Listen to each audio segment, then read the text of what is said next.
কারণ শহীদ জিয়ার বিএনপি আমার কলিজা, খালেদা জিয়ার বিএনপি আমার কলিজা, তারেক জিয়ার বিএনপি আমার কলিজা। কিন্তু এই যে মাঝে মাঝে দুই একটা পেঁয়াজ মারা কথা, ইসকনকে নিষিদ্ধ করার দরকার নাই, ইসকনকে নিষিদ্ধ করার দরকার নাই, ছাত্রলীগ নিষিদ্ধ করার সাথে সাথে ফখরুল ইসলাম আলমগীর বলল নিষিদ্ধ কেন করলো? চিন্তা করেন, আমি তো হিসাব করে দেখছি আওয়ামী লীগ সরকার সবচাইতে বেশি অত্যাচার করেছে বিএনপিকে। ধরে করার কথা ঠিক কিনা? বিনা দোষে সাবেক তিনবারের প্রধানমন্ত্রীকে বিনা দোষে 6 বছর জেলখানায় বন্দি রাখছে, বিদেশের মাটিতে তার চিকিৎসা করতে দেয়নি। তারেক যে অত্যাচার করছে ভাই, হাসিনার মতো একটা লেডি হিটলার, সে বলেছে আসুক, দেখছেন আসুক, কত বড় বাপের বেটা আসুক।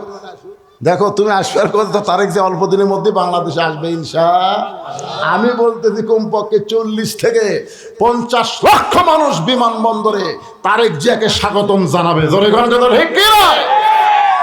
বিএনপি আমাদের দল, আমরা মুসলমানেরা বিএনপিকে অত্যন্ত ভালোবাসি, কিন্তু মাঝে মাঝে দুই একটা ফেসকা কথা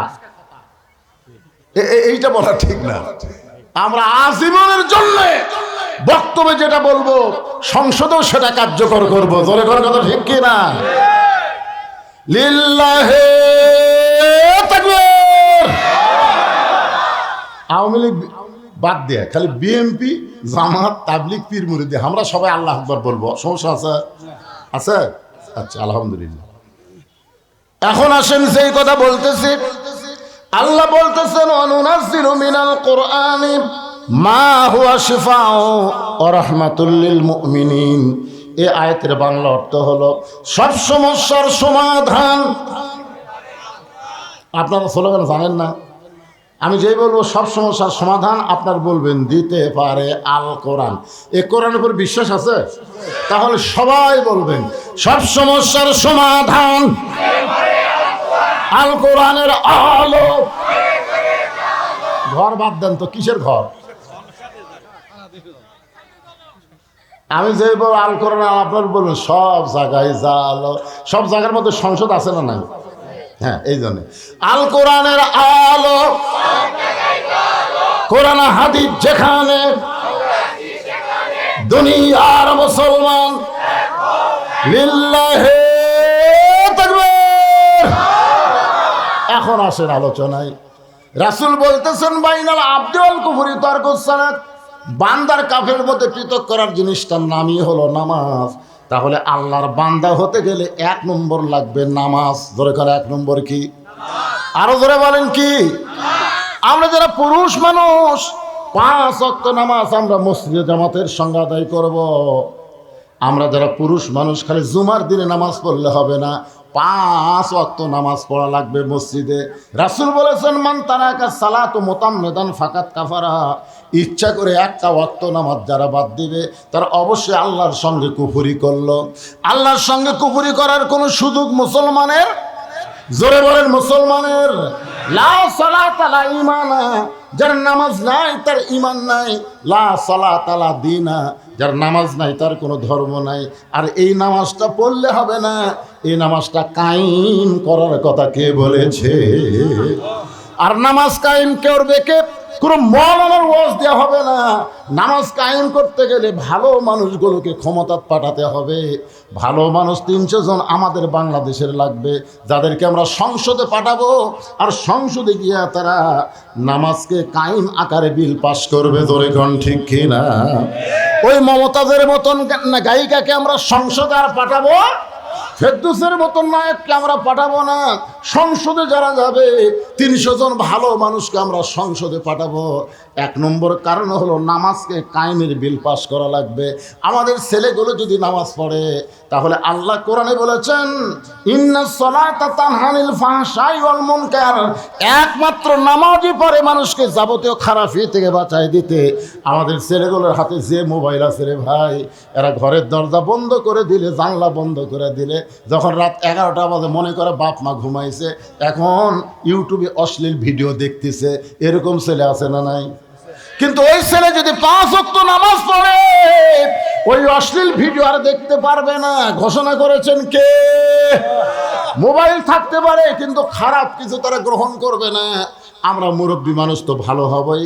আমি তো আগে আপনাদের শুনাইছি, যখন হবে চামড়া ঢিল আল্লাহর সাথে দিবে মিল। বুড়া হলে ভালো হবার ছেলে হবে না। সারা জীবন ঘুষের চাকরি করছে, এখন চাকরি যখন চলে গেছে তখন তওবা করতেছে, চাকরি শেষ, এখন তওবা করতেছে, আল্লাহ আমি আর জীবনে ঘুষ খাবো না, আল্লাহ আমি আর জীবনে ঘুষ খাবো না। আর দুই কান্তে দুই ফেরেশতাকে, আল্লাহ এই শয়তানের গালতকে একটা চড় বসাবো।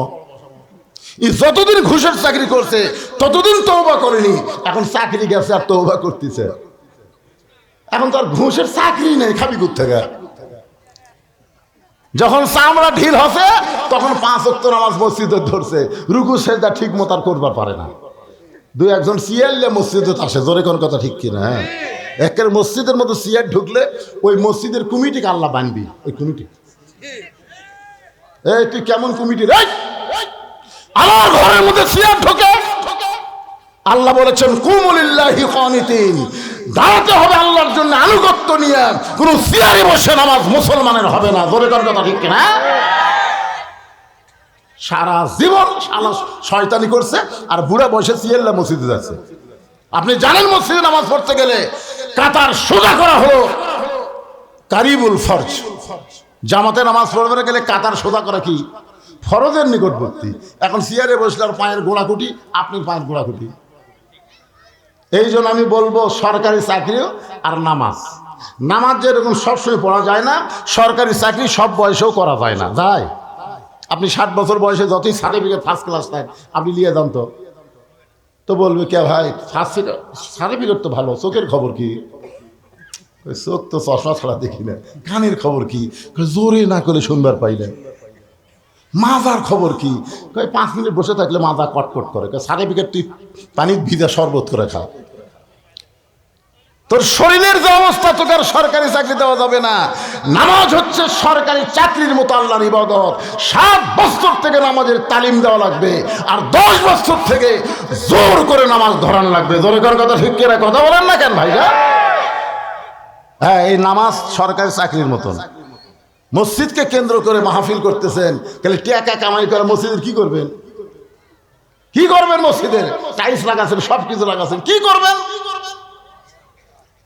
মসজিদকে সুন্দর করতে গেলে মসজিদের টাকা কালেকশন না, মসজিদের মুসল্লি কালেকশন করা লাগবে। জোরে কোন কথা ঠিক কিনা?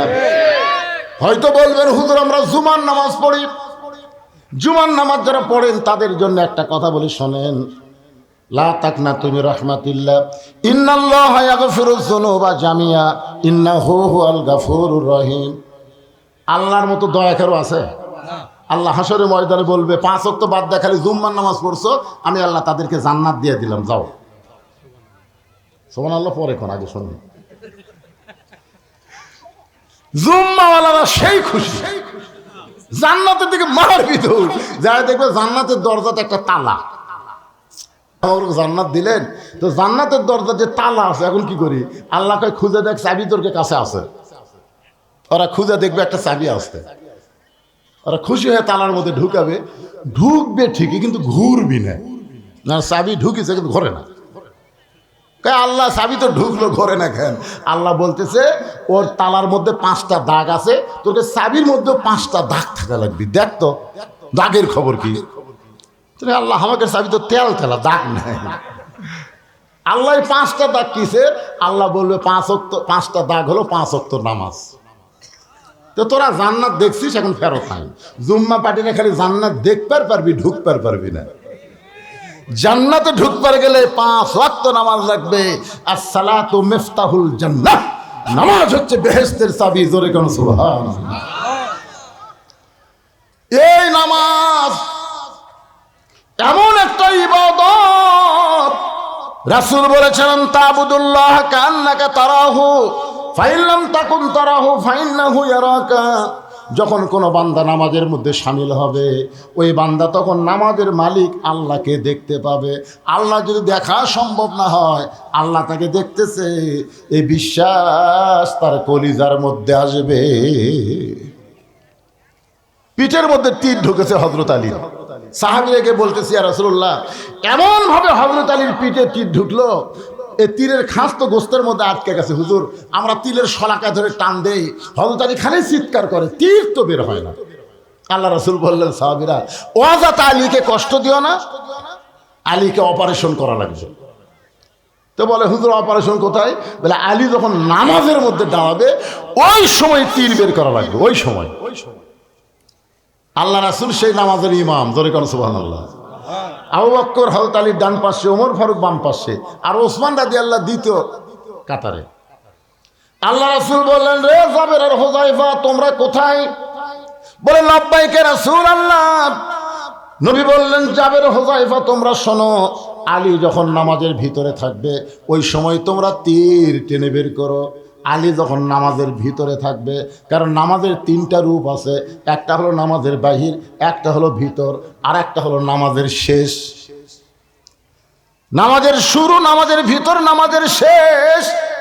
হযরত আলী যখন নামাজে দাঁড়াইলেন, জাবের হুযায়ফা তীর ধরে টান দেয়, আলী পিছন দিকে আসে, আবার ছাড়া দিলে ঠিক মতো দাঁড়ায়। যখন হযরত আলী নামাজের শেষ দেয়, জাবের আর হুযায়ফা দুইজন সাহাবী হযরত আলীর পিঠের উপরে পা দিয়ে এত জোরে হ্যাঁচকা টান মারছে, তীর শুধু বের হয় নাই, তীরের সঙ্গে পিঠের গোস্ত পর্যন্ত ছিঁড়াইছে। নামাজের পরে নবীর সামনে তীর আর গোস্ত যখন দেওয়া হলো, আল্লাহ নবী বললেন, আলী আলী। হযরত আলী বলে, লাব্বাইক ইয়া রাসূলুল্লাহ। নবী বলেন, আলী রে, তোমার পিঠ থেকে তীর বের হলো, তীরের সঙ্গে গোস্ত ছিঁড়াইলো, তুমি তখন কোথায় ছিলে? আলী বলতে, তো হুজুর আপনি জানার পরও যখন জানতে চান তাহলে শোনেন, আমার পিঠ থেকে যখন তীর টেনে বের করছে, পিঠ থেকে গোস্ত ছিঁড়াইছে, আমি আলী তখন কাবার ভিতরে ছিলাম। আল্লাহ রাসূল বলে, আলী তুমি যেই মসজিদ নামাজ পড়েছো সেখান থেকে কাবা হলো 430 কিলো দূরে। তুমি যেই মসজিদে নামাজ পড়লা সেই মসজিদ থেকে কাবা হলো 430 কিলো দূরে। তাহলে 430 কিলো দূরে তুমি কাবার মধ্যে কেমনে গেলে? আলী বলতে, হুজুর আপনি জানার পরও যখন জানতে চান তাহলে শোনেন, আমি যখন নামাজের নিয়ত করলাম, ইলা জিহাতিল কাবাতি শরীফাতি আল্লাহু আকবার, এই নিয়ত করার পরে আমার মুখ আছে কাবার দিকে আর চোখ আছে আমার সেজদার দিকে। আমার দুইটা চক্ষু এক সময় আমি বন্ধ করবার চাই না, আমার দুইটা চক্ষু এমন ভারী হয়ে গেল, অটোমেটিক ভাবে দুইটা চক্ষু যখন বন্ধ হয় আমি তখন দেখতে পাই। তার মানে বোঝা গেল প্রত্যেকটা মুমিনের চক্ষু হলো তিনটা। ধরে বলেন কয়টা? দুইটা চক্ষু যখন বন্ধ হয় আমি তখন দেখতে পাই যে এই জায়গায় সেজদা দিব, ওই জায়গায় আল্লাহর কাবা ঘর এসে দাঁড়িয়ে গেছে। আমার চোখ দিয়ে দর দর করে পানি পড়তেছে। নামাজের মালিক আল্লাহ ডাকতে বলে, আলী বাতিলের বিরুদ্ধে লড়াই করতে গিয়ে পিঠের মধ্যে তীর ঢুকে গেছে, ওই তীর টাইনাও বের করতে পারেনি। আলী রে, এত কষ্টের পরেও আমি আল্লাহকে হাজার নাদের বিশ্বাস করে তুমি নামাজের মধ্যে দাঁড়াইছ, তোমার নামাজের সাইজ দেখে আমি এত দূরের কাবা শেষ দায় হাজির করে দিলাম, এরপরেও তুমি কেন কাঁদতেছ? আলী বলতেছে, আল্লাহ আমি কাবার জন্য নামাজ পড়ি না, আমি কাবার মালিকের নামাজ পড়ি। ফালিয়াবুদু রব্ব হাযাল বাইত আল্লাযী আত'আমাহুম মিন জু'ইন ওয়া আমানাহুম মিন খাউফ। আমি কাবার মালিকের কুদরতি পায়ে সেজদা দিবার চাই। সঙ্গে সঙ্গে আল্লাহ ডাকে, আলী রে আয় আয় আয় আয়। আলী কান্দের বলে, নবী গো, আমি যখন আল্লাহর রহমতের কোলে ছিলাম ওই সময় আমার তীর টেনে বের করেছে, গোস্ত ছিঁড়াইছে, ওই সময় যদি আমাকে 7টা টুকরা করতো নবী, আমি আলী কিছুই বুঝতাম না। এরই নাম হলো নামাজ। এই জন্যই বলা হয়েছে আসসালাতু মিরাজুল মুমিনিন, নামাজ হচ্ছে মুমিনদের মেরাজ। কেউ যদি একবার নামাজ ধরে গোটা দুনিয়া তাকে দিবার চান আর বলেন এক ওয়াক্ত নামাজ বাদ দে, ও জীবনে নামাজ বাদ দেবে না, গোটা দুনিয়া বাদ দেবে, এক ওয়াক্ত নামাজ বাদ দেবে না। জোরে করে কথা ঠিক কি না?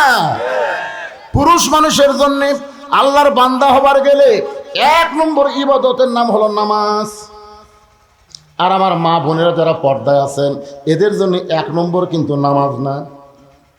মায়েরা চিন্তা করতেছে তাহলে আমাকে 1 নম্বর কি? ও মা, আজকে আপনাদের এই ধর্মপুরা এসে দেখলাম আপনাদের তেমন পর্দা নাই, পর্দা খুবই দুর্বল। কি মায়েরা মনে করতেছে হুজুরের সাথে কথা বলে কোনো পাপ নাই, হুজুরের সাথে কথা বলে কোনো পাপ নাই। হযরত ইয়াসসার রাদিয়াল্লাহু যখন ইসলাম গ্রহণ করলো, বাড়িতে যখন ইয়াসসার গেছে, উম্মে সুমাইয়া বলতেছে আপনাকে সকালবেলা দেখলাম খুব সুন্দর না, কিন্তু এখন দেখতেছি অতীব সুন্দর, আপনার চেহারা দিয়ে মনে হয় কি যেন আলো প্রকাশ পাচ্ছে। ইয়াসসার বলতেছে বিবিরে, একজন নবী আইছে দুনিয়াতে, আমি তার হাতে হাত দিয়ে ঈমান গ্রহণ করছি, আমার বিশ্বাস ঈমানের নূর আমার চেহারা দিয়ে প্রকাশ পাচ্ছে। উম্মে সুমাইয়া কয় হুজুর তাহলে আমিও, স্বামী বলতে স্বামী গো আমিও তাহলে ঈমান গ্রহণ করব, আমিও নবীর হাতে হাত দিয়ে কলমা পড়ব। ইয়াসসার দৌড়ে এসে বলতেছি ইয়া রাসূলুল্লাহ, আমার বউটা আপনার হাতে হাত দিয়ে কলমা পড়তে চায়। নবী কিছুক্ষণ চিন্তা করলেন, আমি তো আল্লাহর নবী, আমার হাতে হাত দিয়ে কলমা পড়লে কিন্তু সমস্যা নাই, কিন্তু লাকাদ কানা লাকুম ফি রাসূলিল্লাহি উসওয়াতুন হাসানা, এই আয়াতে থেকে খেয়াল করো কবি, নবী যদি মেয়ে মানুষের হাতে হাত দিয়ে কলমা পড়ার পারে, তাহলে আমরা মেয়ে মানুষকে ধরে মুরিদ করবো পারবো না কেউ, বুঝলেন? এই জন্যই নবী বলল না, বাল্লিগু আন্নি ওয়ালাউ আয়া, তুমি যে কলমা গ্রহণ করছো এই কলমা তোমার বউকে শোনাও, আমি নবীর কাছে তোমার বউরে আসার কথা দরকার নাই। ইয়াসসার বলে হুজুর আপনি আল্লাহর নবী? রাসূল বলেন আমি খালি নবী না রে, আমার বউ আছে, আমার ছেলে আছে।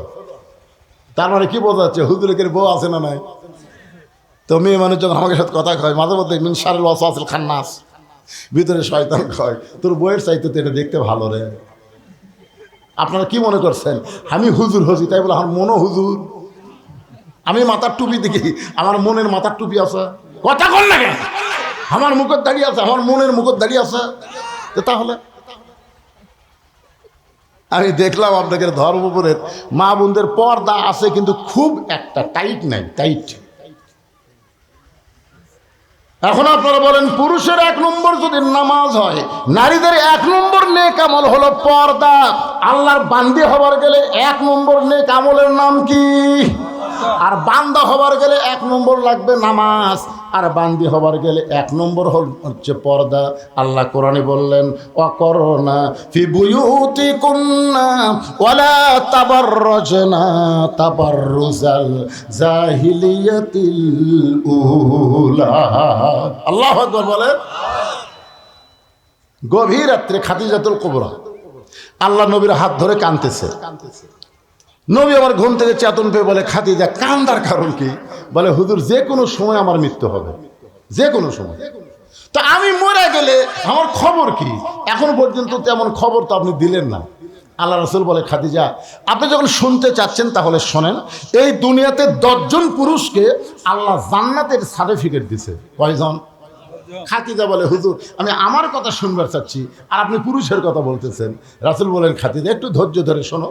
10 জন পুরুষের 1 নম্বর হলো আবু বকর, 2 নম্বর হলো ওমর, 3 নম্বর ওসমান, 4 নম্বর আলী, 5 নম্বর আব্দুর রহমান ইবনে আওফ, 6 নম্বর জুবাইর, 7 নম্বর তালহা, 8 নম্বর সাদ ইবনে আবি ওয়াক্কাস, 9 নম্বর আবু সাইদ, আর 10 নম্বর হলো ওবাদা ইবনুল জাররাহ। সব সাহাবীরাই জান্নাত পাবে, কিন্তু এই 10 জন দুনিয়াতেই জান্নাতের সার্টিফিকেট পাচ্ছে। ধরে কোন সুবহানাল্লাহ। আল্লাহ রাসূল বলে খাদিজা 10 জন পুরুষকে আল্লাহ জান্নাতের সার্টিফিকেট দিয়েছে, 10 জন নারীকেও আল্লাহ জান্নাতের সার্টিফিকেট দিয়েছে। খাদিজা বলে হুজুর তাহলে 10 জন নারীর মধ্যে আমার নাম আছে? আল্লাহ রাসূল বলে খাদিজা কি যে কম, পুরুষের মধ্যে 1 নম্বর হলো আবু বকর, আর নারীদের মধ্যে 1 নম্বর হলো খাদিজাতুল কুবরা। খাদিজা নবীর কপালে চুমা দেখায়, এই কথা আপনি একদিন কননি। খাদিজা নবীর কাছ থেকে সরে যায়, খুব খুশি। আল্লাহ আল্লাহ তুমি আমাকে 1 নম্বরের মধ্যে রাখছো। আল্লাহ পুরুষের 1 নম্বর আবু বকর, নারীদের 1 নম্বর খাদিজা। আল্লাহ রাসূল বললেন খাদিজা নারীদের মধ্যে আপনি যদি 1 নম্বর হন তাহলে নারীদের মধ্যে 2 নম্বর কার নাম হলে ভালো হয়? পুরুষের মধ্যে 2 নম্বর হলো ওমর, পুরুষের মধ্যে 2 নম্বর কে? তাহলে নারীদের মধ্যে 2 নম্বর কার নাম হলে ভালো হয়? খাদিজা বলতেছে ইয়া রাসূলুল্লাহ নারীদের মধ্যে 2 নম্বর আমার কলিজার টুকরা ফাতেমার নাম থাকলে ভালো হয়। নারীদের মধ্যে 2 নম্বর কার নাম? আপনার মনোযোগ দিয়ে শুনতেছেন? ফাতেমার নাম থাকলে বলা হয়। রাসূল বললেন খাদিজা, আল্লাহ আপনাকে 4টা মেয়ে দিছে। কয়টা? রোকেয়া, জয়নাব, কুলসুমা আর ফাতেমা। তো অন্য 3টা মেয়ের কথা না কয়ে আপনি ফাতেমার কথা বললেন কেন? খাদিজা বলতে যে হুজুর আপনি তো নবী বাবা, আপনি তো বাবা, আপনি কি বুঝবেন? কোন সন্তান কেমন এইটা বোঝে তার মা। ধরে কোন কে বোঝে? কথা কয় না কেন? বাবায় আনন্দে মাতিয়া সাগরে ভাসাইয়া সেই যে চইলা যায় খবর লয় না। মাজন ধরে আয়ু ধরে কতই কষ্ট করে, 10 মাস পরে পায় প্রসবের বেদনা। এমন দরদি ভবে কেউ হবে না আমার মা, মা গো। আপনারা বলেন তো, বাচ্চা যখন পেটে আসে তখন মায়ের কি মাসিক বেড়া থাকে না বন্ধ হয়? কেরে মরদগুলো আপনারা জানেন না, যারা বিয়ে করেনি তাকে বলতেছি না, যারা বিয়ে করছেন মাঝে মধ্যে বউ বলেন আজকে রেড সিগন্যাল, খবরদার। আমরা বিয়ে করছি, আমরা জানি ভাই। আপনারা বলেন যে বাচ্চা পেটে আসার সাথে সাথে মায়ের মাসিক ব্যায়াম বন্ধ করে দেয়। প্রত্যেক মাসে 3 দিন 5 দিন 7 দিন মেয়েদের একটা অসুখ হয়। এই অসুখ হলে নামাজ পড়াও যাবে না, রোজা করাও যাবে না, কোরআন শরীফও স্পর্শ করা যাবে না। জোরে করার কথা ঠিক কিনা? কিন্তু যেই মাত্র বাচ্চা আসে অসুখ আল্লাহ বন্ধ করে দেওয়ার কারণ হলো পেটে বাচ্চা থাকা অবস্থায় মার যেন কোনো ইবাদতের কমতি না হয়। কারণ মায়ের ইবাদতের সাথে আল্লাহ পেটের বাচ্চার একটা সম্পর্ক করে দেয়। ধরে কেন? পেটে বাচ্চা নিয়ে মা রুকুর থেকে সেজদাত গেছে, ফেরেশতা বলতেছে আল্লাহ দেখো তোমার বান্দি পেটে বাচ্চা নিয়ে রুকুর থেকে সেজদাত গেল, সেজদার মধ্যে বাচ্চাদের পেটের মধ্যে একটা চাপ খেল। আল্লাহ কয় তোরা থাকি থাক। যেই মা পেটে বাচ্চা নিয়ে নামাজ পড়তেছে, এই মা শুধু একা নামাজ পড়তেছে না, পেটের বাচ্চাকেও মা নামাজি বানাই দিচ্ছে। ধরে কেন? সুবহানাল্লাহ। এক ছেলে আমারে কয় হুজুর 11 মাস আমার খিদা কম, কিন্তু রমজান মাসে এত খিদা লাগে, কারণ কি? আমি বললাম তোর মা বাসে আছে? কয় আছে। মায়ের কাছে যা। মা কেমনি বুঝ? আর যাস না কেন? ও মার কাছে জিজ্ঞাসা করছে মা 11 মাস আমার খিদা কম, রোজার মাসে এত খিদা কেন? বলে তোর দাদি, তোর দাদি সর্বনাশ করছে। তুই রমজান মাসে আমার পেটে ছিলি, তোর দাদি কইছে বৌমা রোজা খবরদার থাকবে না, রোজা থাকলে পেটের বাচ্চা শুকায় যাবি। খালি তুই কি তাজা রাখার জন্য রমজান মাসে আমি খাসি রে, আমিও খাসি তুইও খাসি, রোজার মধ্যে তোর খাওয়ার অভ্যাস আছে। মা পেটে বাচ্চা নিয়ে যদি গোটা পাড়া ঘরে, ওই বাচ্চা দুনিয়াতে এসে কোরআনের মাহফিলে বসবার পারবি না, খালি বেড়ে বেড়ে ঘুরবি। জোরে কোন কথা ঠিক কি না? এই জন্য একজন নেপোলিয়ান বলেছে ভালো একটা বাচ্চা যদি চাও, ভালো একটা বাপের দরকার। জোরে বলেন কিসের দরকার? মায়ের পায়ের তলে সন্তানের জান্নাত।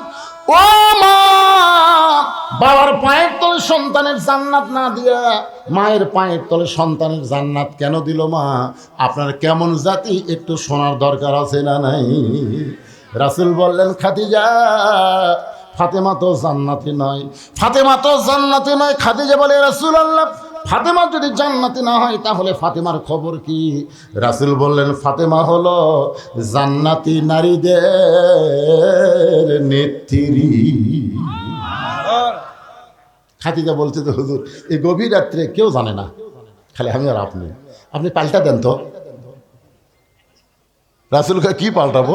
বলে আমাকে আপনি জান্নাতি নারীদের নেত্রী কন, আর ফাতেমা 1 নম্বর জান্নাতি কন। ফাতেমা হবে 1 নম্বর জান্নাতি, আর খাদিজা হলো জান্নাতি নারীদের নেত্রী। আল্লাহ রাসূল বললেন আপনার তো মা আর মেয়ে, অসুবিধা কি? খাদিজা বলতে হুজুর আপনি বুঝবেন না, মেয়ে মানুষ সবসময় উপরে থাকবার চায়। কোথায় থাকবার চায়? মেয়ে মানুষ কিন্তু নিচে পড়বার চায় না ভাই, বিশ্বাস করে। এরা যে কি হলো, বউ শাশুড়ির যুদ্ধ আমরা শুনছি, কিন্তু শ্বশুর জামাইয়ের যুদ্ধ আমরা কোনোদিনও শুনিনি। জোরে কোন কথা ঠিক কিনা? আপনার কোন তো শ্বশুর জামাইয়ের যুদ্ধ আছে, কিন্তু বউ শাশুড়ির যুদ্ধ আছে। বিয়ে করার পরে ওই বাড়ির নেত্রী কে হবি? শাশুড়ি থাকবি না বেটার বউ হবি? এই নিয়ে কিন্তু প্রতিযোগিতা হয়। জোরে কোন কথা ঠিক কিনা?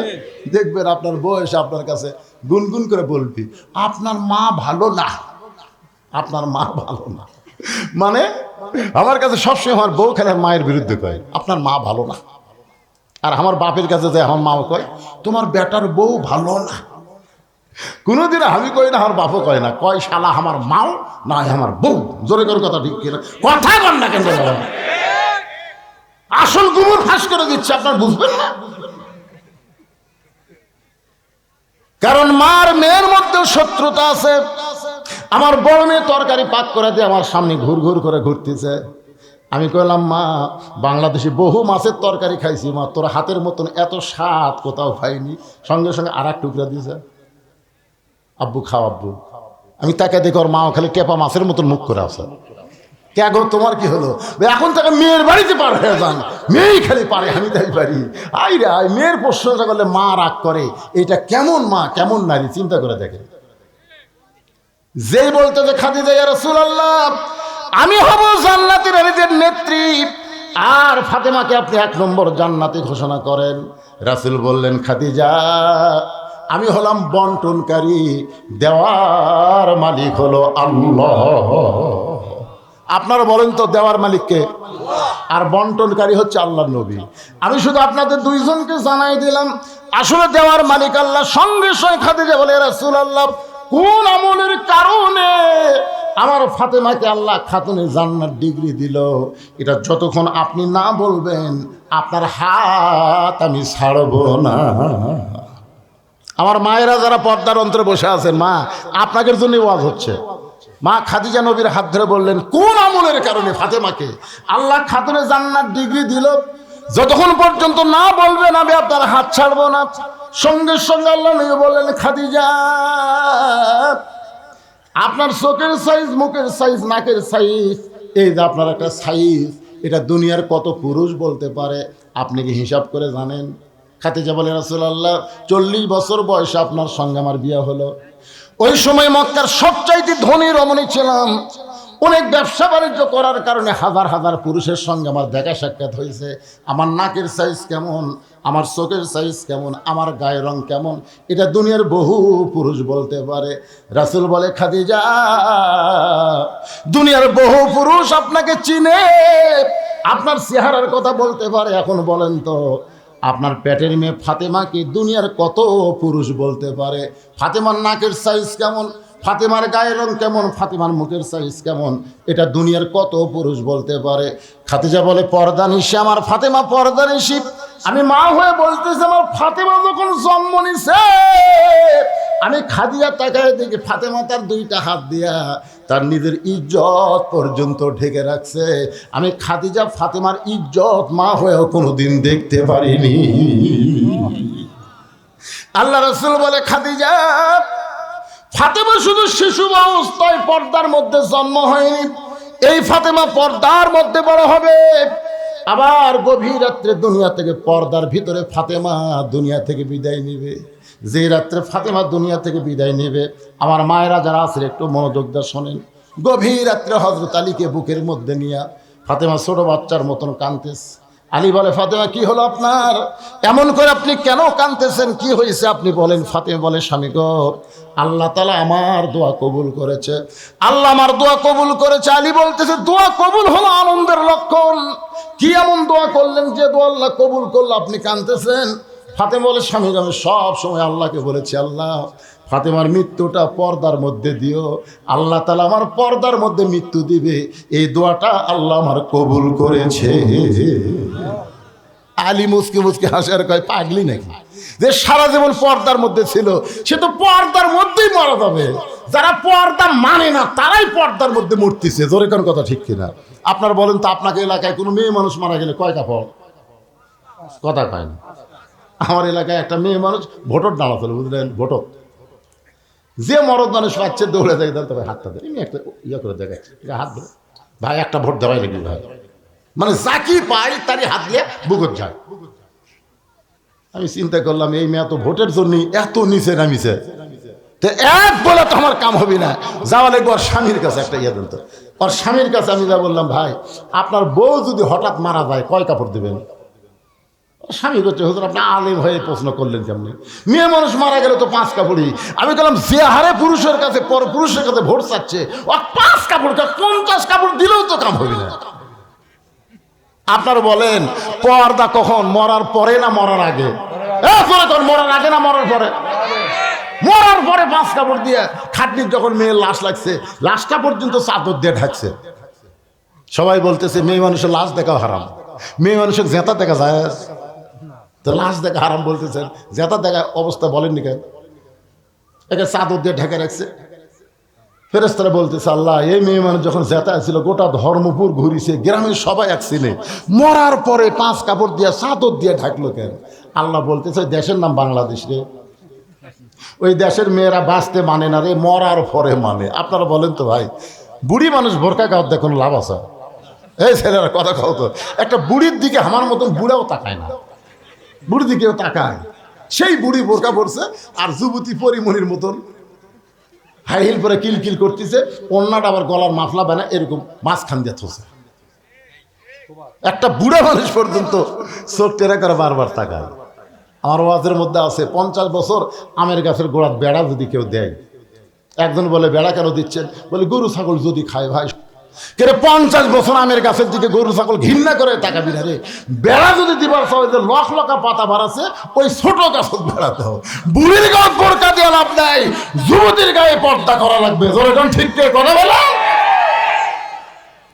আজকে বুড়ি বোরকা পরে মরা লাগবি ভাই, কে যুবতী মরবি না? আমার মায়েরা মনোযোগ দিয়ে শোনেন। হযরত আলী বলে, ফাতেমা সারা জীবন পর্দা করেছো, আল্লাহ তোমার পর্দার মধ্যে মৃত্যু দিবে কবুল করেছে, আনন্দ করে খুশি হও। ফাতেমা বলে, স্বামী গো আমার দোয়া আল্লাহ কবুল করেছে, কবে আমার মৃত্যু হবে সেইটা কি শুনবেন না? আলী বলে, ফাতেমা মরার খবর দুনিয়ার কেউ বলতে পারে না। ফাতেমা বলতেছে, আল্লাহ পাক আমাকে জানাইছে আজকে গভীর রাত্রে ফাতেমার মৃত্যু হবে। আল্লাহ পাক আমাকে জানাইছে গভীর রাত্রে ফাতেমার মৃত্যু হবে। যেই মাত্র বলেছে গভীর রাত্রে ফাতেমার মৃত্যু হবে, গাছের গোলা কাটলে গাছটা যেমন ঠাস করে পড়ে যায়, হযরত আলী তেমনি পড়ে গেলেন ঘরের মাজায়। মা ফাতেমা মুস্কি মুস্কি হাসতেছে, মুস্কি মুস্কি যিনি গভীর রাত্রে মৃত্যুবরণ করবে তিনি হাসতেছে। তার মানে বোঝা গেল আল্লাহ রাহে যাদের জীবন যাবে তাদের মৃত্যু কোনো কষ্টের কারণ না। আবু সাইদের মৃত্যু কষ্ট হয়নি, জোরে কোন কথা ঠিক কি না? আপনারা ভিডিও দেখেননি? আমি তো ভিডিও দেখি আর অ্যানালাইসিস করি, চিন্তা করি, কে রে মার গুলি করলো, একটা গুলিতে আমরা কি বলতাম? ও মারে বাবারে মরে গেলাম রে, জোরে কোন কথা ঠিক কিনা? আপনার বলুন তো আবু সাইদের মুখ এরকম কোন শব্দ আছে? সিনা টান করে দাঁড়া আছে। আরে শোনা যায়নি কিন্তু তো দেখেও বোঝা যায় রে, পাগলারা দেখে বোঝা যায় না? এইভাবে হাত দিছিল, এইভাবে হাত দিছিল। হাত দেওয়া দেখে 2 ছেলে দৌড়ে সব ধরলো, ধরার পরে ছেলেটা পড়লো। তার মানে কি বুঝলেন? হাসিনার বিরুদ্ধে সর্বপ্রথম বাংলাদেশের জীবন দিয়ে বাতিলকে হটানোর আন্দোলন আবু সাইদ গোল্ডেন A+ পাইছে। ধরে এখন কথা বলে। আজকে আমাদের গ্রামের এক ছেলে হয়েছে, সম্পর্কে আমার চাহতো ভাই আমাকে, হুজুর ছেলেটার নাম রাখবো, ভালো নাম কর। আমি বললাম ছেলের নাম হলো আবু সাইদ। ওর বাপও খুশি, মাও খুশি, আলহামদুলিল্লাহ। আমাদের পাড়াতে আরো 2টা ছেলে আছে, বদরুশের নাম থোছে আবু সাইদ, ওরা আবার আমার তার না শুনে আবু সাইদ করে থোছে। এ পর্যন্ত 3টা আবু সাইদ আমার গ্রামত জন্ম নিচ্ছে। আমার এক খালা সম্পর্কে তার এক মেয়ের মেয়ে হয়েছে, আমার কয় বাবা হুজুর একটা ভালো নাম দাও তো, আমার নাতনির একটা ভালো নাম। তা আমি বললাম খালা ভালো নাম হলো শেখ হাসিনা। যে কষি ভাই, 30 সেকেন্ড মোবাইলে কোনো কথা নেই, আমিও কথা কই না, খালাও কথা কয় না। 30 সেকেন্ড পর বলতে আমি পেলাম খালা এত খেপা খেপছেন, আমি একটা ভালো নাম চালাম আর তুই খুনি হাসিনা নাম করে। আমি কইলাম আল্লাহ রে, হাসিনার প্রতি মানুষ এত ঘৃণা। 100 বছর কোন মেয়ে মানুষের নাম কেউ হাসিনা ভুল করেও রাখবি না, তোর কথা কর না। কি বুঝতেছে? গভীর রাত্রে যেই ফাতেমা মৃত্যুবরণ করবে সেই ফাতেমা মুসকি মুসকি হাসতেছে। স্বামীর মাথাখানা উরাতের উপরে নিয়ে কপাল একটা চুমা দে বলে, স্বামী গো এমন করে আপনি কাঁদবেন না, কারণ আসলে যাইতে হবে। পয়লা যাবেন? ভারতত পয়লা থাকেন, মনে আজরাইল যাবি না নাকি? সবাই আমি যেই বলবো আসলে আপনারা একটা জবান খুলে বিশ্বাস নিয়ে বলবেন আসলে যাইতে হবে। আপনারা বলবেন যাইতে হবে, আসলে কুড়ি যাবেন কি লিয়া? কিন্তু যেদিন ডাক পড়িবে কবর মাঝে যাইতে, জোগাড় কিছু করছো বন্ধু তার মাঝে বিছাইতে। আমার সঙ্গে যারা পারেন তারা কম দেখেন, মনটা একটু নরম হবে ভাইজান। ডানে কবর বামে কবর, ডানে কবর বামে কবর, নিচে কবর আছে যে, উপর দিকে চাইয়া দেখো বাঁশের ছাউনি দিছে কে, ডাক দিয়াছেন দয়াল আমারে, রইব না আর বেশি দিন তোদের মাজারে, চলতে পথে 2 দিন, ধরে কোন কয়দিন, থামিলাম যাবার কালে একজন আরো দেখা না পাইলাম, ও আমার সাদের মালা যায় রে ছিঁড়ে, রইব না আর বেশি দিন তোদের মাজারে। ফাতেমা বলে স্বামী গো এমন করে আপনি কাঁদবেন না, কারণ আসলে যাইতে হবে, এই দুনিয়া থাকার জায়গা না, এই দুনিয়া থেকে আমাদের সবাইকে যাইতে হবে। আল্লাহ বলেছেন ইয়া আইয়ুহাল্লাযীনা আমানু তাকুল্লাহা হাক্কা তুকাতিহি ওয়া লা তামুতুন্না ইল্লা ওয়া আনতুম মুসলিমুন। ওগো স্বামী, আমি মরে যাওয়ার পর আমার 3টা চাওয়া আপনাকে পুরা করা লাগবে। আলী কান্দার বলে ফাতেমা দুনিয়ার জীবনে গরিব ছিলাম বলে তুমি কিছুই চাইলা না, মরার পরে তুমি কি চাইবা ফাতেমা? ফাতেমা বলে 1 নম্বর চাওয়া হলো রাতের অন্ধকারে আমাকে দাফন করবেন, আমি রাতের অন্ধকারে মৃত্যুবরণ করব, আর দিনের বেলা যদি আমার কবর দেন আমার পর্দার খেলাফ হবে, দুনিয়ার মানুষ দেখবে ওইটা ফাতেমার কবর। কবর কত বড়, তাহলে ফাতেমা এত বড়। ও গো স্বামী, রাতের অন্ধকারে আমাকে কবর দিবেন। আমার 2 নম্বর চাওয়া হলো আমার কোনো জানাজার ব্যবস্থা করবেন না। আলী কান্দার বলে ফাতেমা তুমি নবীর কলিজার টুকরা, তোমার জানাজার খবর শুনলে হাজার হাজার মানুষ জানাজায় শামিল হবে। ফাতেমা বলে আমার লাভ কি? হাজার হাজার মানুষ যদি দোয়া করে ফাতেমা ভালো, আর আপনি যদি বলেন আমার বউ ভালো না, ওই হাজার মানুষের দোয়া দিয়ে ফাতেমার কোনো লাভ হবে না। আর দুনিয়ার সব মানুষ যদি বলে ফাতেমা খারাপ, আর আপনি যদি বলেন আমার ফাতেমা ভালো, ওই স্বামীর সার্টিফিকেটে ফাতেমার 8টা জান্নাতের দরজা আল্লাহ খুলে দিল। তাহলে বউ ভালো হওয়া লাগবে কার কাছে? দেওরার কাছে? কথা কয় না কেন, কথা কয় না কেন? বউ ভালো হওয়া লাগবে স্বামীর কাছে। আমাদের গুলো লব উল্টে কয়, খালি তুমি আমার দেখবার পারো না, খালি তুমি। গোটা পাড়া ঘুরে দেখো আমার বিরুদ্ধে কেউ নাই। আমি কই কে রে, পাড়ার লোক তো যদি ভালো কয়, তুই কি ওভার ডিউটি করিস নাকি না? কি ভাবতেছেন? আমার মায়েরা খালি কুটকুট করে শুনতে, তার হাসতিতে, কিরে হুজুর এলাকাটা কুটি পাই না। মায়েরা শোনেন, যদি জান্নাতে যাবার চান নিজের স্বামীরে খুশি করে জান্নাতে যান। রাসূল বলেছেন আল্লাহর পরে কাউকে যদি সেজদা দেওয়ার হুকুম থাকতো তাহলে প্রত্যেকটা বউকে বলতাম স্বামীর পায়ে সেজদা করো। আল্লাহ ছাড়া কাউকে সেজদা দেওয়ার হুকুম নাই। এ কথার দ্বারা নবী বুঝাইলেন আল্লাহর পরেই মেয়ে মানুষের সবচাইতে দামি ওই ব্যক্তি হলো তার মহান স্বামী। এদিকে কি গল্প শুরু হলো? এই নিজের ভাইরাই প্রতিদিন ওয়াজ শোনে, তো ওর কারণ ভালো লাগতেছে না। কি গল্প রে, কারা এরা পাগলা হয়ে শুনতেছে আর এরা গল্প মারতেছে। তার মানে কিসের লোক নাই? একটু মনোযোগ দিয়ে শোনেন ভাইজান। আমার 3 নম্বর চাহিদা হলো আমার লাশটা খাটনিতে তুলবেন না। ফাতেমা বলতেছে আমার লাশটা খাটনিতে তুলবেন না। আমি ফাতেমা হিসাব করে দেখলাম 4 জন পুরুষ মানুষ খাটনি কান্দে নিবে, কিন্তু দুনিয়াতে ফাতেমার 4 জন পুরুষ নাই। যদি আমার বাবা থাকতো দুনিয়ায়, মরা মেয়ের লাশের খাটনি বাবা কান্দে নিবার পারতো। আমার হাসান হোসেন যদি বড় হইতো, মায়ের লাশের খাটনি কান্দে নিবার পারতো। ওগো স্বামী, আপনি আমার লাশটা কান্দে করে নিয়ে ওই জান্নাতুল বাকির পূর্ব কোণায় দাফন করবেন। আপনি যদি আমার কবর খুঁড়তে কষ্ট হয় তাহলে আপনার একান্ত বন্ধুকে বলবেন সে যেন গোপনে আমার কবর খনন করে দেয়। হযরত আবু যর গিফারির কাছে গেল। আবু যর গিফারি কবর খনন করতে গিয়ে 3টা কথা বলেছিল। 1 নম্বর কথা হলো, কবর রে তুই কি জানিস তোর মধ্যে এমন একজন মহিষী নারীকে রাখা হবে আল্লাহ নবীর মেয়ে হওয়ার পরেও তাকে মা বলে সম্মান করেছে। এ কবর খবরদার বেয়াদবি করিস না, তোর মধ্যে এমন একজন মাকে রাখা হবে যার 2টা সন্তান জান্নাতি যুবকদের সর্দার রে কবর, খবরদার বেয়াদবি করিস না। তোর মধ্যে এমন একজন বিবিকে রাখা হবে যার স্বামী হল আসাদুল্লাহিল গালিব। এ কথা বলে যখন কোদাল মারতে চায়, কবরের মধ্যে থেকে শব্দ আসতেছে, ও কবর আবু যর, কার মা কার মেয়ে কার বিবি এইটা কবর দেখবে না। আমল যদি ভালো হয় কবর জান্নাতের বাগান হবে, আমল যদি খারাপ হয় কবর জাহান্নামের গর্ত হবে। এটা কিন্তু ফাতেমার জন্য বলা হয়নি, এটা বলা হয়েছে আমাদের জন্য। জোরে কোন ঠিক কিনা? তার মানে বোঝা গেল কবরে যাইতে গেলে আমলহীন কবরে যাওয়া যাবে না। আপনি কবরে যাওয়ার পরে 1 নম্বর প্রশ্ন করবে, মান রব্বুকা। কি প্রশ্ন? মান রব্বুকা, তোমার রব কে? আপনাকে বলাই লাগবে না। আপনি যে নামাজ পড়েননি, আপনার পক্ষে নামাজ খাড়া হবে। এই মুনকির নাকির, কাকে রব সম্পর্কে প্রশ্ন করতেছিস? মুনকির নাকির বলতেছে, এদাই শুয়ে আছে কবরে, কে বলে আরামের ঘুম দিল।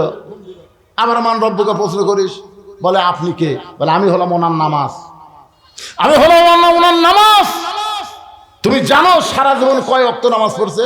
মুনকির নাকির আমাদের ক্যালকুলেটর নাই তো, তাহলে মান রব্বুকে প্রশ্ন করতেছ কে? মসজিদে যাই নামাজে নিয়ত করার পরে যে লোকটা বলেছে আলহামদুলিল্লাহি রাব্বিল আলামিন, রুকুতে যাই যে লোকটা বলেছে সুবহান রাব্বিয়াল আযীম, সেজদাত গিয়ে যে লোকটা বলেছে সুবহান রাব্বিয়াল আলা, এতবার রব রব করে কেবল কবর হচ্ছে আবার রব।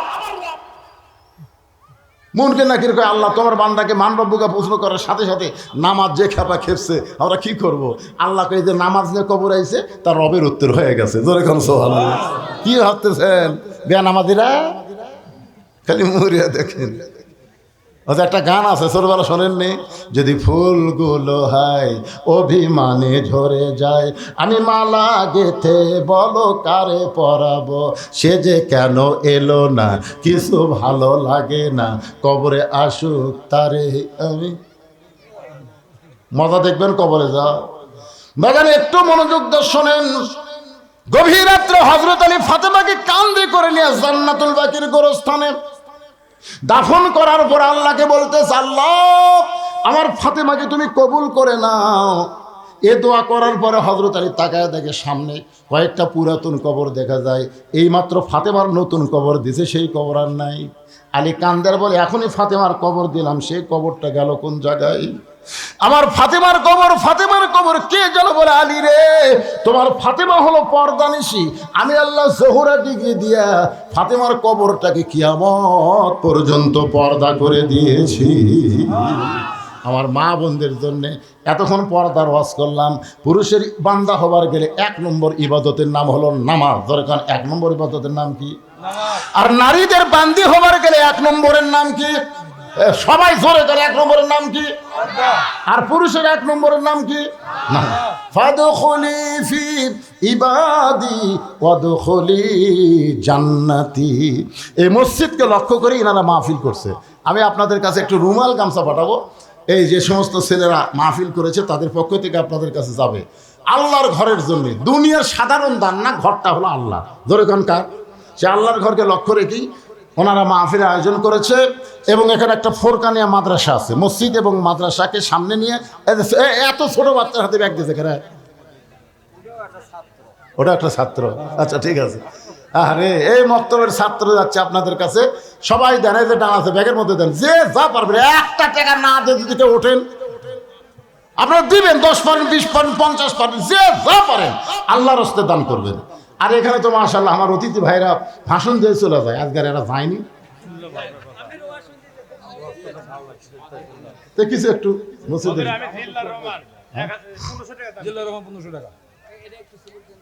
অতিথি এখানে স্মরণ না দেয় ভালো। আপনার ঘর জানতো খাইয়ে দেয়, টাকা দেন, অসুবিধা আছে? বাপের বেটার কাম করছে রে,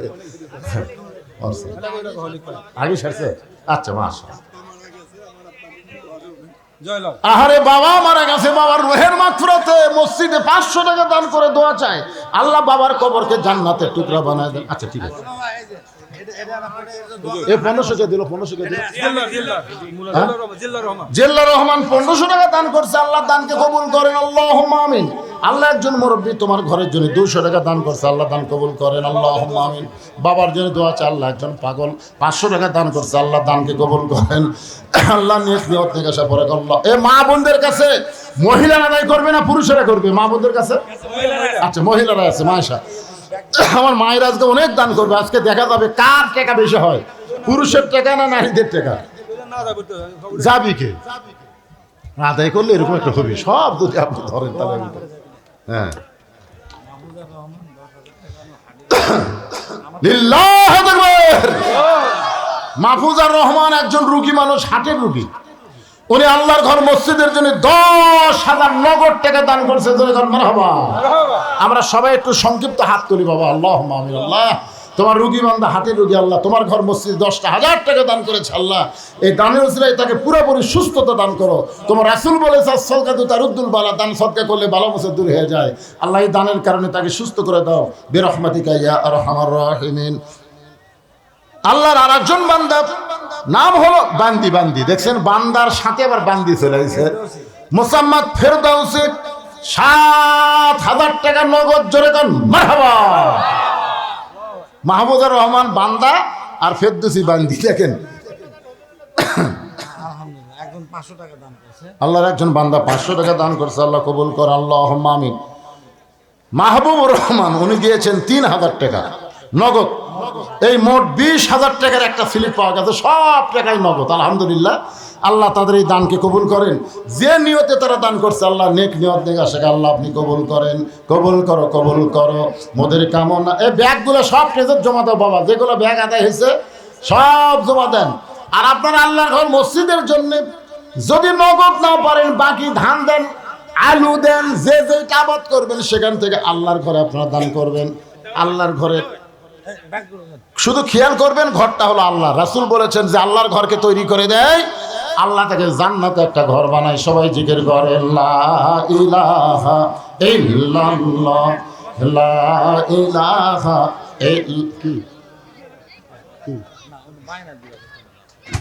না না সবার ভাই কি একটা সব কিছু সাইজ নাই।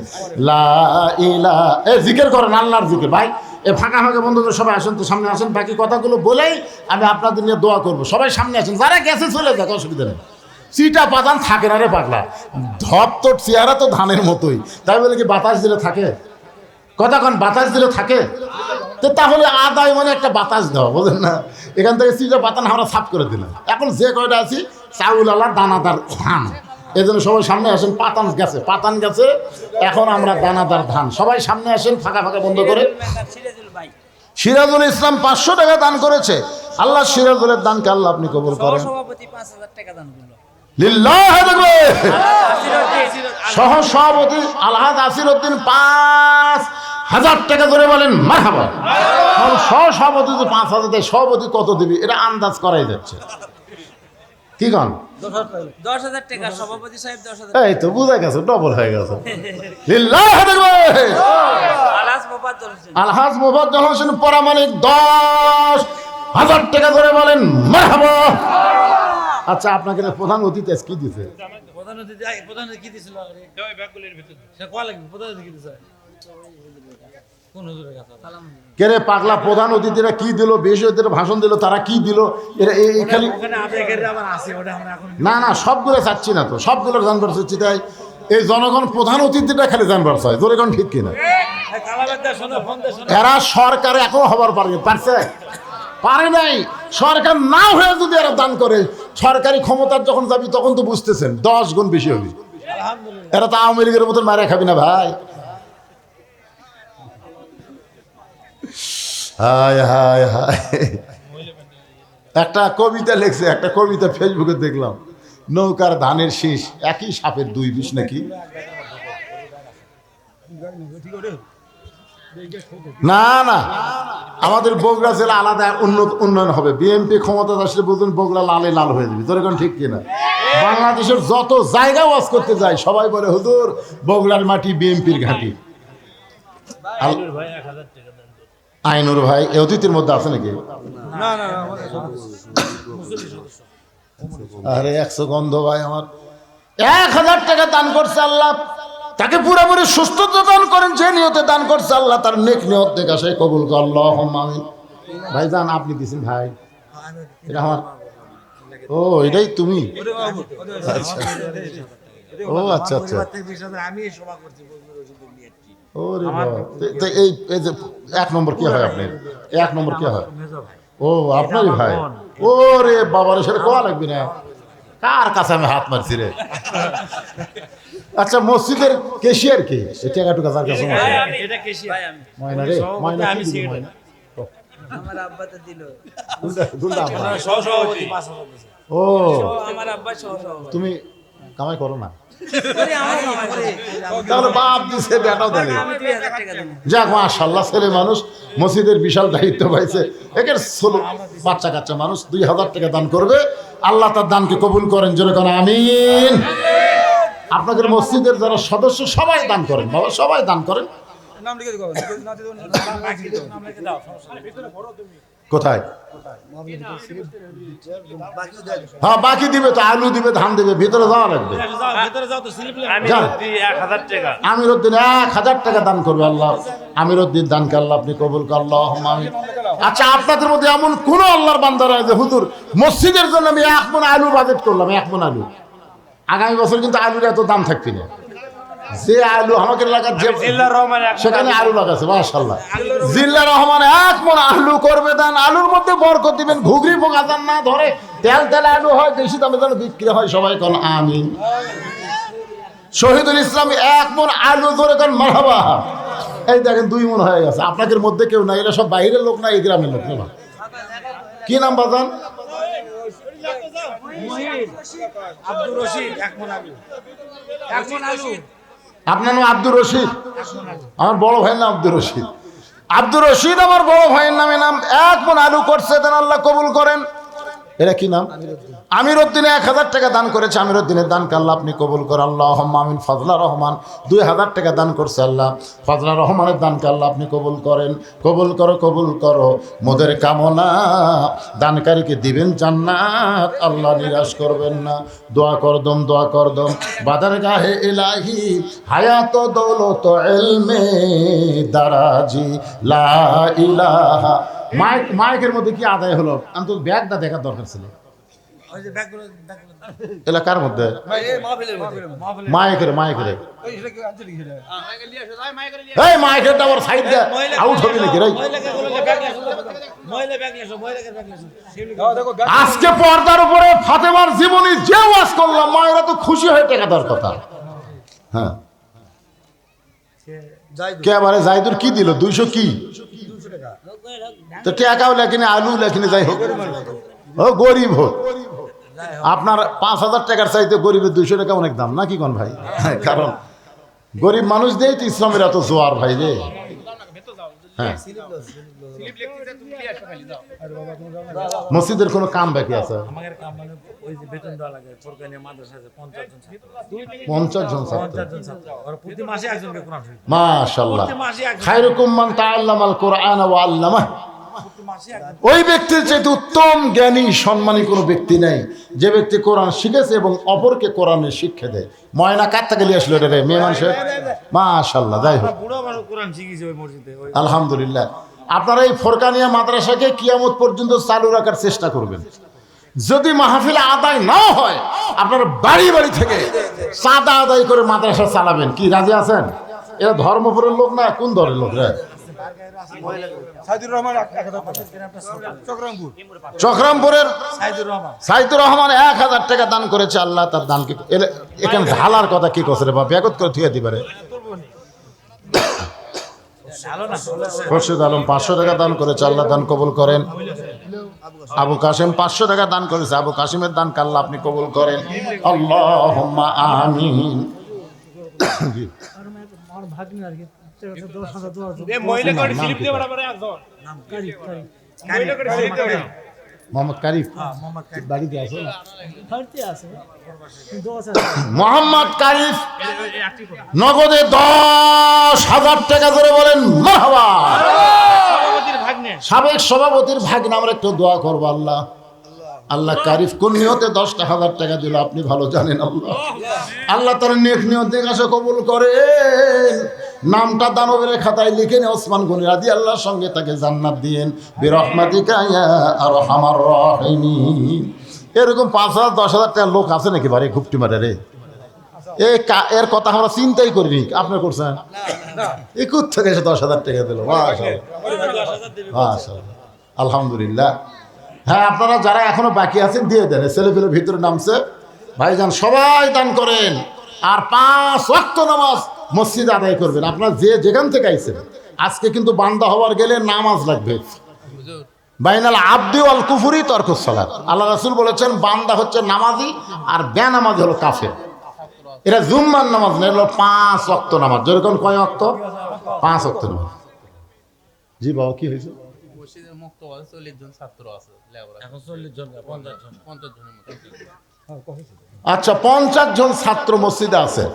এই 50 জন ছাত্রকে কোরআন শরীফ দেওয়া লাগবে মাত্র 200 টাকা করে দাম। আপনারা কেউ পারবেন যে হুজুর আমি 200 টাকা দিয়ে একটা ছাত্রকে একটা কোরআন শরীফ দিয়ে দিলাম? আপনার কোরআন কিনে আনা লাগবে না, খালি এখন আমার হাতে 200 টাকা দেন, একটা কোরআন দানের সওয়াব সাথে সাথে আল্লাহ আপনাকে দিয়ে দিবে। বাবা হ্যাঁ দেন, বাবা দেন, একটা করে কোরআন শরীফ দেন বাজান, 50টা কোরআন শরীফ লাগবে বাজান, দেন বাবা দেন। আল্লাহর একজন বান্দা, এ নাম লেখা লাগবে না, লগত তো লগত লগত লগত। হ্যাঁ না, কোরআন লিখছে না বাজান, টাকার দরকার বাজান। মাশাআল্লাহ মাশাআল্লাহ, দেখেন দেখেন কি হারে দৌড়াচ্ছে, মাশাআল্লাহ। আল্লাহ একটা কোরআন শরীফ পাওয়া গেছে। আল্লাহ আল্লাহ মাশাআল্লাহ মাশাআল্লাহ। আলী ভাই আর একটা কোরআন শরীফ দান করছে। আল্লাহ আল্লাহ। আব্দুল বারী একটা কোরআন শরীফ দান করছে। আল্লাহ আল্লাহ কবুল করে। এটা কি রে? এটি দেন কোরআন শরীফ, এটি আল্লাহ। আর একজন কোরআন শরীফ বাবু 200, আর এগুলো দান, আর এগুলো কোরআন শরীফ এখানে ভেনো থাকবে। আল্লাহ তোমার বান্দারা দান করতেছে। আল্লাহ মক্তবের বাচ্চাদের জন্য কোরআন শরীফ পাবো 200 করে টাকা দান করতেছে। আল্লাহ যারা 200 করে টাকা দান করবে, আল্লাহ একটা কোরআন দানের সওয়াব তাদের আমল নামায় দিয়ে দেবো। আল্লাহ মাশাআল্লাহ। কোরআন শরীফ আরে কোরআন শরীফ দেবো না তো, টাকা নেই, বোঝেই নিতে পারে না, টাকার দরকার। জিল্লুর রহমান 4000 টাকা তো 4000 লাগে, 10টা কোরআন শরীফ 2000 টাকা লেখেন। জিল্লুর রহমান লেখেন 10 কোরআন শরীফ বাবু জিল্লুর রহমান 2000 টাকা করে বলেন মারহাবা। মাশাআল্লাহ, তুই 150টার মধ্যে 10টা দিল রে।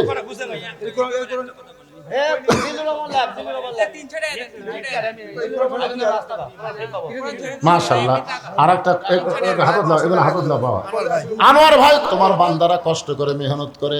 আমি যখন দিনের ওয়াজ করতেছিলাম, বৃষ্টি পড়া শুরু হলো, মনে হচ্ছিল আল্লাহ আজকের মাহফিল হবে না, কিন্তু আল্লাহ দীর্ঘ সময় পর্যন্ত তুমি বৃষ্টি বন্ধ করে দিয়ে আজকে ধর্মপুরের মাহফিলকে আল্লাহ তুমি কবুল করে নাও।